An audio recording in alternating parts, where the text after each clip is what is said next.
It's about what God can do. It ain't about what you can do. It's about what God can do.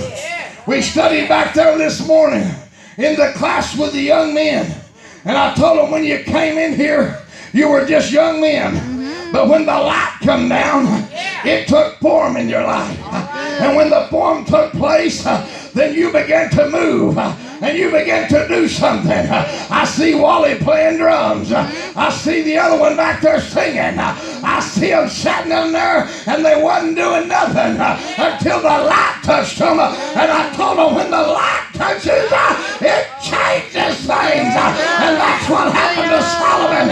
In that place, the light had touched him and it gave him a heart that David didn't have. Look what Solomon done. Let me touch on this. Fire came down from heaven. It's coming down here also. We may not be seeing it the way they saw it, but we're seeing it in a way now that everybody is seeing it. Listen, the glory of the Lord filled the house. Look around you this morning. It's God's glory why the people are coming here. It ain't got nothing to do with me. It ain't got nothing to do with nobody else. It is glory. He said, I am God and I change not. He said, I won't share my glory with nobody. He said, I move from one glory to another glory. God's filling this house with his glory because it's his house. Have you made your house God's house? If you have, it must be a house of sacrifice. And the priest, which was flesh, could not enter into because there was too much glory. That's why the priest couldn't enter into the church, because they couldn't look upon the glory of the Lord. Look at Moses when he hid his face, when he was in the cleft of the rocks, and he saw the backside of God, and it aged him like it did. We can't look upon God, church, because his glory is too powerful. But we can get a glimpse of him working in people's lives, working here at the Temple of Outreach, working here at the House of Sacrifice. It ain't about me, it's about him. And I stress that over and over. God's got a house here, Troy. And see, the reason it's God's house is because there's been a lot of praying going on. There's been a lot of seeking going on. There's prayer warriors praying constantly for this church, 24/7. There's people asking God to do miracles for other families instead of their own families, 24/7. And that's what God does. He looks upon the heart. And he saw, if you read that passage with me, he saw that Solomon's heart was merry and everything was good in Solomon's heart. And his house prospered and he prospered. Let me tell you something. There was a place in this passage that touched me, and it said, and when the children of Israel saw how the fire came down and how God's glory was upon the house, that's when they fell down and worshiped him. Brother James got up here this morning and he said, how much blessed are those that can worship him without seeing him. And I began to think, church, we need to get a hold of that theology right there and hang on to it, because always God don't come down. Let me tell you, church, we're going to have to learn how to praise God through the good times and through the bad times. When you're going through hell and you're suffering and don't nobody around you know what you're going through, you're going to have to learn how to get God's attention. And he said, go ahead, even when you don't feel me, I'm there.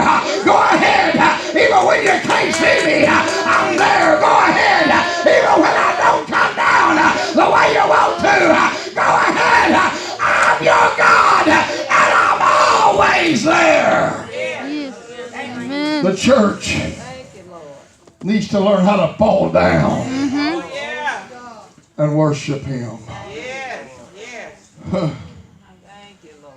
Over 20,000 Jews falling down this morning in one place in Israel, worshiping the Lord thy God. People everywhere, but they don't fall down on their faces. They might get their suits dirty. They don't fall down and humble. Oh, because somebody watching them. Oh, but listen to me. God's looking at your heart this morning. Are you a lip service or are you a heart service? That's what Solomon was. He done it from the heart. That's how the temple was built. From listening for every word that God told him. And then he acted on what God said. How many of you are listening to the voice of the Lord? How many of you are acting on the word of God? How many of you are realizing that He is who He is? And there was none before Him, and there'll be none after Him. They bowed themselves with their faces upon the ground, and they worshiped and praised the Lord. The king and all the people made sacrifices. The people dedicated the house of God. And I wondered about something. That couldn't have happened until they got dedicated. And that's the way it is at this church. The reason that we're seeing God come down is because we're seeing some people get dedicated. Before they could dedicate the house of the Lord, they had to be dedicated to God. And that's what God's looking for in this hour. More than anything, Brother Trey, is dedication. Will you drive up in the middle of the midnight hour to pray for somebody? Would you call out on His name in the midnight hour because you know He hears your cry? You look at what He said in the book early in Exodus. I hear the cries by the reason of their taskmasters. God hears your cries and He knows your burdens and He knows your heart. But He wants to know that you're dedicated, because there's something about being dedicated to God, because it moves God when you're dedicated to Him. Oh, I'm going to show up even when I don't feel like showing up. I'm going to do it even when I don't feel like doing it. I'm going to give even when I ain't got it to give. I'm going to press even when I don't feel like pressing. I'm going to raise my hand even when I don't know what I'm raising it for. I'm going to praise Him. David's musicians that were put together were dedicated. The church was dedicated. That's what made it a house of sacrifice. People being dedicated. Oh, yeah. Let me read on real quick here.